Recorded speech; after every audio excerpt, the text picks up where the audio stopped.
Did you know that one single river turned a barren desert into one of history's greatest superpowers? That river was the Nile, and the civilization it created was ancient Egypt. Let us explore how this legendary waterway became the lifeblood of a kingdom that has fascinated us for thousands of years. Imagine a vast scorching desert stretching for hundreds of miles in every direction. The Sahara. Hot, dry, and almost completely lifeless. Survival here was nearly impossible. Yet, right through the middle of this unforgiving landscape, a vibrant green ribbon of life stretched for thousands of kilometers. This was the gift of the Nile. Ancient Egypt was entirely concentrated along this narrow, fertile strip. To the Egyptians, everything beyond it was the Red Land, the desert of death. The riverbank was the Black Land, the land of life. So what made the Nile so special? It all came down to a predictable, miraculous event, the annual flood.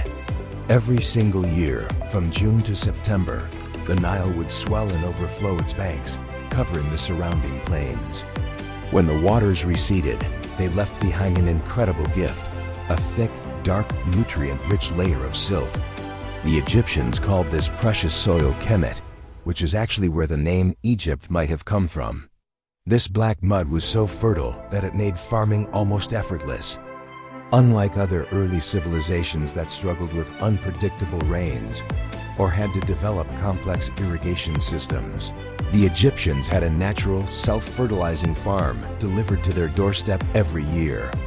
They simply had to cast their seeds into the moist earth after the flood, and crops like wheat and barley would practically grow themselves. This agricultural abundance meant they had a surplus of food, which allowed their population to grow and thrive. It gave them stability, freeing up people to become soldiers, priests, scribes, and builders, the very people who would go on to build the pyramids and temples we marvel at today. The Nile was quite literally the foundation of their entire economy and social structure. But the Nile was more than just a giant farm. It was also ancient Egypt's first superhighway.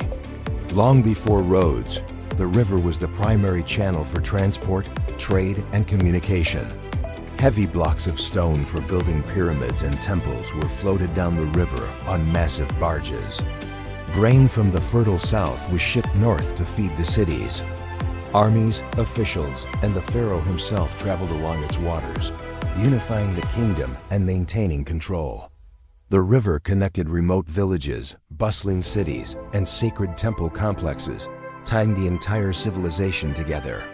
Without the Nile, Upper and Lower Egypt might have remained separate, small territories instead of a unified, powerful empire. The river's influence was so profound that it shaped the very way Egyptians understood time and their place in the universe. Their entire calendar was based on the Nile's 3 seasons: Akhet, the season of inundation or flooding; Pere, the season of growth when the fields emerged; and Shemu, the season of harvest when the crops were gathered. This predictable cycle gave them a sense of order and cosmic harmony, which was central to their worldview. It's no surprise, then, that the Nile was also at the heart of their religion. They didn't just see it as a body of water. They saw it as a divine force. They worshipped gods like Hapi, the spirit of the flood, who was depicted as a plump figure with a water jug, symbolizing abundance and fertility. The river's annual cycle of flooding, growth, and harvest became a powerful metaphor for life, death, and rebirth. This belief in an eternal cycle heavily influenced their ideas about the afterlife, leading to complex mummification rituals and the construction of elaborate tombs designed to last for eternity.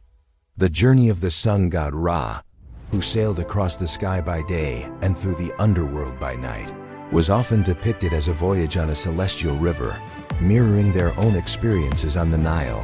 So when you think of ancient Egypt, don't just picture pyramids rising from the sand. Picture a civilization born from water. The pyramids, the pharaohs, the hieroglyphs, the gods, none of it would have been possible without the Nile. It was the source of their food, their highway for trade, the inspiration for their calendar, and the core of their spiritual beliefs. Ancient Egypt wasn't a civilization built on land. It was a civilization built on the river. It was truly the gift of the Nile. Thanks so much for watching. If you found this journey down the Nile interesting, please give this video a like and subscribe for more stories from history. See you next time.